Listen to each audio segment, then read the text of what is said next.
Melanjutkan cerita sebelumnya, di mana Bupan dalam perjalanan membeli beberapa barang. Dia bertemu dengan Yesuan. Di sana, Bupan juga mengalami konflik dengan seorang pria gendut yang sedang mabuk. Dia mengaku adalah saudara ipar dari Hebao, namun Bupan tetap menghajarnya. Hal itu dipermasalahkan oleh paman Yesuan yang bernama Yemin. Ternyata, Yemin ini melakukan kerjasama dengan Tuan Wang. Kejadian tersebut membuat Yemin kesal. Dia ingin melihat bagaimana Yesuan akan menjelaskan masalah tersebut di pertemuan keluarga. Berpindah ke hari berikutnya, di ruang pertemuan keluarga Ye, para anggota keluarga telah mendengar Yesuan mencari bantuan untuk menghajar adik ipar saudara Hebao, yang membuat Hebao sangat marah. Sebelumnya, keluarga Ye tidak takut dengan Hebao, tapi setelah mereka mendengar Hebao menjadi anak buah dari Tuan Zhou yang menyebabkannya mengudara. Tiba-tiba, seseorang memukul meja, menyuruh mereka semua diam. Pertemuan hari ini bertujuan untuk memilih presidir. Jadi semua orang diminta fokus dengan masalah tersebut. Orang yang berbicara adalah Ye Tao. Dia adalah ayah dari Yesuan. Yemin tidak membiarkan masalah ini. Yeminan mengatakan, dari perkataan Yesuan, Wang Xianglah yang pertama menggoda pacar Yesuan. Mereka pun mulai berdebat tentang masalah tersebut. Yemin hanya ingin mendapatkan cara bagaimana menyelesaikan masalah tersebut. Dengan seseorang yang bernama Ye Jun, di usia muda dia sudah menjadi direktur. Karena hal itu, orang-orang berpikir dia mungkin saja bisa membantu. Yesuan yang ada di sana tidak terima. Dia tidak ingin masalah dirinya melibatkan ayahnya. Bupan yang ada di belakang menenangkannya. Dia mengatakan, setelah hari ini, keluarga Ye akan menghormati Yesuan. Seseorang berteriak mengatakan, dengan adanya dirinya, Hebao tidak akan berani membuat keributan.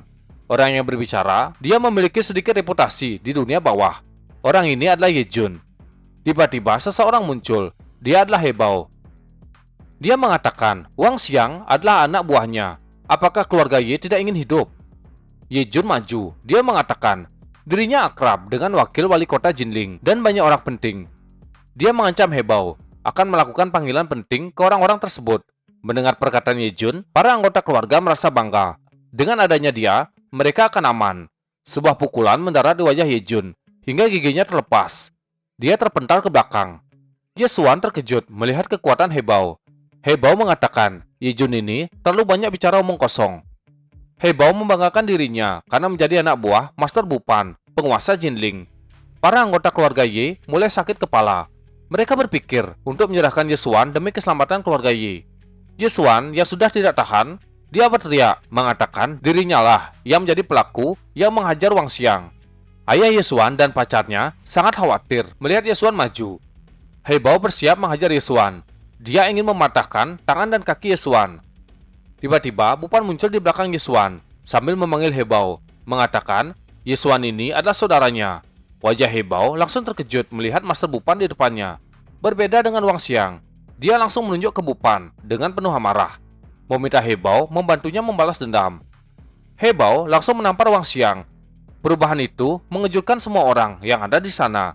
Mereka belum paham apa yang sebenarnya terjadi.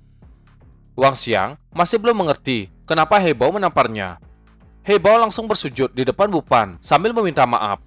Mulut para anggota keluarga Ye langsung terperangah. Mereka tidak percaya dengan apa yang mereka lihat. Akhirnya, Wang Xiang mengerti kalau pemuda tersebut adalah Master Bupan. Dia gemetar, berpikir hari ini akan menjadi hari kematiannya. Sampai-sampai dia ngompol. Bupan menyuruh Hebao mengeluarkan orang tersebut. Dengan tegas, Hebao menyuruh anak buahnya menyeret dan membunuh Wang Xiang. Melihat sikap Hebao, Bupan menyuruhnya berdiri. Dia mengatakan, mulai sekarang, tempat ini akan menjadi milik saudaranya, Yesuan. Yesuan merasa tidak mampu mengambil tanggung jawab tersebut. Di lain sisi, Hebao menyanjung Yesuan sebagai bos kedua.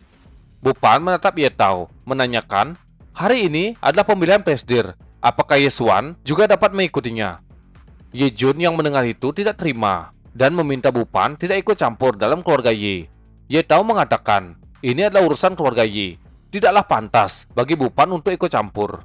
Dia juga mengatakan, Yesuan adalah bagian dari keluarga Ye. Secara alami, dia memenuhi syarat berpartisipasi dalam seleksi. Dalam hati, Ye Tao merasa Yesuan dapat membantu perkembangan keluarga Ye. Namun Ye Jun terus merendahkan Yesuan di depan Ye Tao, mengatakan dia tidak memiliki bakat. Ye Min mengatakan, beberapa tahun terakhir, dia telah membawa banyak orang kaya kepada keluarga Ye dengan tujuan memiliki banyak koneksi. Mendengar perkataan Yemin, Bupan tersenyum sinis. Dia merasa perkataan tersebut sangat konyol. Tiba-tiba, banyak orang penting mulai berdatangan. Beberapa dari mereka ada putra wali kota, Jian Xiaolong, Direktur Teknologi Xinwu, Kepala Keluarga Wang dari Jiangsu. Mereka membawa beberapa hadiah untuk Bupan. Melihat kehadiran orang-orang penting dan sikap hormatnya kepada Bupan, para anggota keluarga Ye merasa kalau Yemin mengatakan omong kosong. Bupan menepuk bahu Yesuan. Dia mengatakan ke semua orang kalau Yesuan adalah saudaranya. Mereka dapat berbicara apa saja dengannya, dan dia juga dapat mewakili Bupan. Seketika muncul banyak tawaran ke Yesuan. Di meja diskusi, Ye Tao meminta para anggota keluarga mulai memilih calon presiden baru. Hasil akhir, tentu saja pilihan terbanyak jatuh ke Yesuan. Yesuan mengucapkan beberapa patah kata sebagai presiden yang baru. Bupan merasa senang telah merubah nasib Yesuan. Sesaat kemudian, acara telah selesai dan Bupan berencana pulang. Yesuan menanyakan apakah Bupan tidak akan menginap. Bupan mengatakan dia masih memiliki urusan lain. Setelah Yesuan mengucapkan banyak terima kasih ke Bupan, dia pun pergi. Melihat persaudaraan Bupan dengan Yesuan, si Jian ingin memiliki saudara seperti itu. Seketika, Bupan mengatakan dia akan menjadi kakak laki-laki si Jian. Hal itu membuat si Jian senang. Mereka pun kembali. Sebelum kembali, si Jian berencana pergi ke supermarket untuk membeli minuman. Sambil menunggu si Jian, Bupan melihat ponsel, ingin mengetahui apakah Master Wu telah menemukan barang yang dia minta. Tiba-tiba di supermarket, seseorang berteriak, mengatakan seorang gadis muda telah diculik. Mengetahui ciri gadis itu sama seperti si Jian, Bupan mencari jejaknya menggunakan tanda Reiki yang ada pada si Jian. Selama jaraknya tidak lebih dari 100 mil, Bupan akan dapat menemukannya. Sesaat kemudian, posisi si Jian telah ditemukan. Bupan langsung melesat dengan kecepatan tinggi menuju tempat tersebut. Di dalam sebuah kediaman, di sana ada si Jian, Nona Chen Lian, dan beberapa pengawal. Si Jian bertanya kenapa dirinya dibawa ke sini. Nona Chen Lian mengatakan dia melakukan semua itu untuk kebaikan si Jian. Seseorang mungkin akan membunuh si Jian, maka dari itu Nona Chen Lian ingin membawanya ke tempat yang aman. Ternyata ada masalah keluarga yang dia sembunyikan. Tiba-tiba seseorang menendang dinding yang menyebabkan dinding tersebut hancur. Seorang pemuda muncul sambil membawa sebuah pisau. Dia adalah Beman Langjun, penjahat level S. Si pembunuh memperingatkan para pengawal, jika mereka pergi sekarang, mereka akan selamat. Namun para pengawal tidak mempedulikan. Mereka maju menyerang si pembunuh. Dengan cepat, si pembunuh menusuk para pengawal. Satu persatu dari pengawal mulai berjatuhan. Nona Chen Lian menanyakan siapa yang membayar si pembunuh dan berapa banyak dia dibayar. Nona Chen Lian akan membayarnya 2 kali lipat. Seketika, si pembunuh menampar Nona Chen Lian. Si Jian sangat khawatir dengan kakak iparnya. Si pembunuh berniat melecehkan si Jian sebelum membunuhnya. Ketakutan pun muncul di wajah si Jian. Dia berharap Bupan akan segera datang dan menyelamatkannya. Tubuh si pembunuh semakin dekat dengan si Jian. Nafsu birahi si pembunuh sudah tidak bisa ditahan melihat kecantikan si Jian. Tiba-tiba, sebuah tendangan mendarat di wajah si pembunuh, sehingga dia pun terpental beberapa meter dari tempat awal dia berdiri. Itu adalah Bupan. Dia datang ke tempat tersebut. Kegembiraan muncul di wajah si Jian. Nona Chen juga terkejut dengan kedatangan Bupan. Si pembunuh berteriak ke arah Bupan. Dia bertanya, siapa sebenarnya orang di depannya? Bupan mengatakan dia adalah orang yang akan membunuh si pembunuh Bemin Langjun. Sebuah teknik dilepaskan mengarah ke si pembunuh. Aura tersebut melesat. Ketakutan muncul di wajah si pembunuh. Dia merasa sesuatu memotong lehernya. Seketika, si pembunuh jatuh dan mati. Si Jian mendekat ke Bupan. Karena sangat ketakutan, dia pun memeluk Bupan. Bupan mengelus kepala si Jian, mencoba menenangkannya. Berbeda dengan Nona Chen, dia terkejut. Siapa sebenarnya Bupan? Dia bisa membunuh seorang pembunuh top hanya dengan satu gerakan. Bupan menatap Nona Chen, menanyakan apa yang sebenarnya terjadi dan siapa pembunuh tersebut. Nona Chen mengatakan, ayah si Jian sedang dalam perjalanan, kemungkinan dia dalam bahaya. Hal itu membuat si Jian terkejut. Dia ingin tahu apa yang sebenarnya terjadi. Nona Chen mengatakan, setelah si Jian pergi, kondisi ayahnya mulai memburuk. Maka dari itu, keluarga memutuskan pewaris berikutnya adalah Lian Sun, putra dari istri kedua ayahnya. Setelah diselidiki, Lian Sun ini bukanlah anak kandungnya. Itu adalah penyebab dari kejadian hari ini. Jadi, Ibu tiri si Jian, Su Meli, ingin membunuh si Jian. Air mata si Jian keluar. Dia hanya ingin bertemu dengan ayahnya. Namun Nona Chen tidak mengizinkan. Bu Pan menenangkan si Jian. Dia akan menemani si Jian bertemu dengan ayahnya. Keesokan hari, mereka bertiga pergi ke villa keluarga Lian. Sebelum masuk, Nona Lian mengingatkan Bu Pan. Keluarga Lian telah lama menaklukkan Song Shou. Jadi mereka memiliki banyak master bela diri. Maka dari itu, Bu Pan diminta tidak gegabah. Bu Pan mendengarkan perkataan Nona Chen. Namun, dia tidak akan membiarkan siapapun mengganggu si Jian. Nona Chen meragukan perkataan Bu Pan. Dia merasa Bu Pan ini masihlah muda dan belum mengerti penderitaan. Seseorang datang, mengatakan si Jian adalah anak Aram. Itu adalah Lian Sun. Nona Chen mengingatkan Lian Sun kalau si Jian adalah kakaknya. Jadi Lian Sun harus sopan. Lian Sun mengatakan kalau si Jian pasti datang karena ayahnya akan segera meninggal dan ingin mendapatkan warisan. Dia memberikan tatapan seram kepada si Jian. Si Jian berteriak, mengatakan dia tidak menginginkan warisan. Dia hanya ingin bertemu dengan ayahnya. Dia hanya ingin ayahnya sehat. Teriakan tersebut membuat Lian Sun kesal. Dia mengangkat tangan, ingin menampar si Jian. Namun hal itu dihentikan oleh Bu Pan. Tidak berhenti di sana. Bu Pan memberikan sebuah tendangan hingga Lian Sun memuntahkan seteguk darah dan akhirnya dia pun pingsan. Nona Chen yang melihat tindakan Bu Pan hanya bisa memegang kepalanya. Dia sudah menduga kejadian ini. Sesaat, Lian Sun tersadar. Dia langsung marah dan menyuruh bawahannya menangkap Bu Pan. Beberapa orang melesat untuk menangkap Bu Pan. Sebuah teknik dikeluarkan oleh Bu Pan. Tangannya diselimuti oleh aura berwarna biru. Dari aura tersebut, melesat beberapa pukulan, mengarah ke para bawahan yang akan menangkapnya. Seketika, bawahan itu langsung berlutut meminta pengampunan kepada Bu Pan, yang membuat Lian Sun sangat terkejut. Mulutnya terbuka lebar. Dia tidak percaya dengan apa yang dia lihat.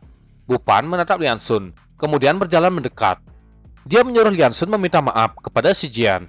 Jika tidak, Bu Pan akan menghabisinya. Lian Sun tidak ingin meminta maaf. Dia kembali mengatakan kalau si Jian adalah anak haram. Jadi dia tidak pantas menerima maaf darinya. Bu Pan yang mengetahui kebenaran lain, dia ingin mengungkap siapa sebenarnya yang menjadi anak haram. Namun hal itu dihentikan oleh Nona Chen. Lian Sun ini adalah satu-satunya pria di keluarga Lian. Jika Bu Pan mengatakan yang sebenarnya, keluarga Lian akan mengalami kekacauan. Akhirnya, Bu Pan tidak mengatakan hal itu, namun dia tidak akan melepaskan Lian Sun. Sebuah batu kerikil ditendang oleh Bu Pan mengarah ke Lian Sun. Seseorang berteriak menghentikan Bu Pan, tapi hal itu sudah terlambat. Batu itu melesat mengenai lutut Lian Sun yang membuat lututnya patah. Dia menangis, meminta penjaga di sampingnya yang bernama Kang Bo membalaskan dendamnya. Dengan cepat, Kang Bo meminta para bawahan membawa Lian Sun ke rumah sakit. Nona Chen mengatakan Kang Bo adalah master keluarga Lian. Dia telah mencapai ranah Angjian atau kegelapan. Bu Pan tersenyum, dia sedikit pun tidak gentar. Si Jian memegang tangan Bu Pan, mengajaknya kembali. Namun Bu Pan meminta si Jian tidak khawatir. Dia sudah berjanji akan mengantar si Jian bertemu dengan ayahnya. Kang Bo mendekat ke Bu Pan, mengatakan tindakan yang dia lakukan terlalu berlebihan.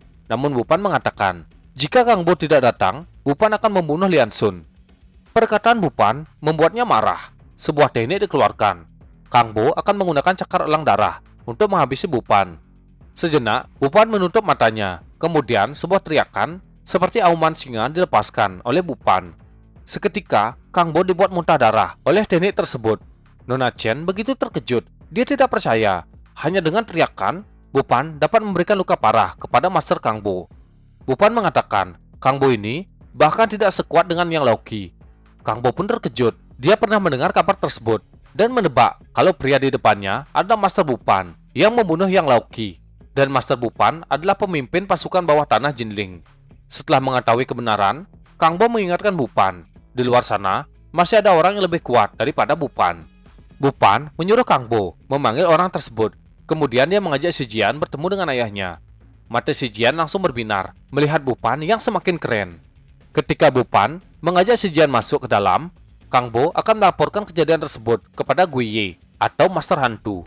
Di dalam ada seorang wanita. Dia mendapat laporan Lian Sun telah dihajar di depan rumah keluarga Lian yang membuatnya begitu marah. Wanita itu adalah Su Meli. Di kursi roda ada ayah si Jian. Dia bernama Lian Lianpo. Mendengar kabar tersebut, Lianpo merasa senang. Seketika dia dicekik oleh Su Meli. Dia memberikan beberapa ancaman kepada Lianpo dan juga mengatakan dalam beberapa hari properti keluarga Lian akan ditransfer atas nama Gui Ye. Lian Po menyesali kejadian masa lalu. Dia memang tergila-gila dengan Gui, dan dengan gampangnya membawa Su Meili ke keluarga Lian. Su Meili mengingatkan Lian Po agar dia tidak membocorkan masalah mereka. Kalau tidak, bukan hanya ratusan orang di keluarga Lian yang akan mati. Mereka akan memberikan hal yang mengerikan kepada keluarga Lian. Sepertinya, Lian Po ini sudah mengetahui siksaan apa yang dimaksud. Sampai-sampai tubuhnya gemetar. Tiba-tiba, seseorang menendang pintu hingga pintu tersebut terbuka. Itu adalah Bupan bersama dengan si Jian yang bersembunyi di belakang Bupan. Su Meili bertanya, kenapa Kang Bo membiarkan mereka masuk? Bupan mengatakan, dia telah mengajar Kang Bo sampai-sampai dia memuntahkan darah. Amarah Su Meili meledak. Dia mengancam akan membunuh Bupan. Namun Bupan tidak mempedulikan omong kosong tersebut. Dia hanya ingin si Jian bertemu dengan ayahnya. Si Jian menatap ayahnya, mengatakan hanya ingin menjenguk karena dia begitu khawatir. Jian Po begitu murung. Dia meminta si Jian segera pergi dari tempat tersebut. Perkataan ayahnya membuat air mata si Jian menetes. Namun dia masih mendengarkan apa yang dikatakan oleh ayahnya. Dalam hati, Lian Po meminta maaf. Apa yang dia lakukan bertujuan untuk melindungi si Jian. Bupan menghentikan kepergian si Jian. Dia bertanya ke Lian Po, bukankah si Jian memenuhi syarat untuk menjadi pewaris? Su Meili berteriak, mengatakan si Jian adalah anak haram yang tidak berhak mendapatkan warisan. Melihat Bupan yang terus membela si Jian, Su Meili bertanya, apakah si Jian memberikan tubuhnya kepada Bupan? Seketika, Bupan menjadi marah. Dia melesat menyerang Su Meili. Sebuah tamparan mendarat di pipi Su Meili, hingga dia terpental beberapa meter. Tindakan Bupan membuat Nona Chen, si Jian, dan Lian Po sangat terkejut.